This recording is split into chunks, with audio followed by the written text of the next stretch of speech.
Tiger group all India अध्यक्ष पेलवान तानाजीभाऊ जाधव व आपले भैयासाहेब बनगर यांच्या मार्गदर्शनाखाली आम्ही टायगर ग्रुपचं काम करतोय। आणि काल रात्री आम्हाला सरांचा कॉल आला की आमच्या वृद्धाश्रममध्ये राहण्याची थोडीशी अडचण यायला लागल्या आणि आम्ही आत्तापर्यंत वृद्धाश्रम चालवतोय। खरं हे सगळं पूर्ण काही भाड्यानं आहे, हे सगळं भाड्यानं आहे इमारती वगैरे। आज त्यांना यांचे मालक वगैरे सांगतायत की सोडा म्हणून। आम्ही सर्व टायगर ग्रुपचे सदस्य सर्व लोक इथं आलोय।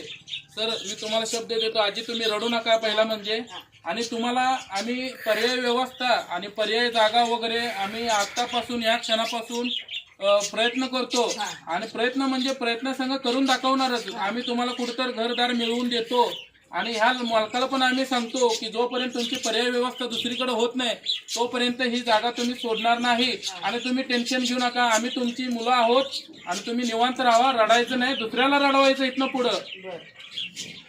आज आम्हाला तानाजी भाऊंनी प्रत्येक वेळी मार्गदर्शन दिले, आम्हाला चांगलं वळण लावलंय आमच्यासारख्या तरुण पिढीला। आणि त्यांच्यामुळं आज आम्ही 100 ठिकाणी जाऊन प्रत्येक लोकांची, गरजू लोक असतील, अनाथाश्रम असेल, वृद्धाश्रम असेल, तिथं आम्ही जाऊन प्रत्येक लोकांना मदत करतो। आणि त्याप्रमाणेच तुम्ही पण आमचं घरचंच आहे, आम्ही तुमचा संघ आहे, तुम्ही बाकीचं काही टेन्शन घेऊ नका। आम्ही पर्याय व्यवस्था कुठं आपण करूया, मान्य आहे, हे भाड्यानं आहे। आम्ही जे मालक आहे आम्ही त्यांना सांगतो 100% इथनं पुढे तुम्ही भाडं पण देऊ नका, आमच्याकडनं आणि काय मदत होईल आम्ही करतो। आपण पर्याय व्यवस्था दुसरीकडे बघूया। कलेक्टर साहेबांकडे आम्ही उद्या जातो आणि भेटायला 100% जाणार।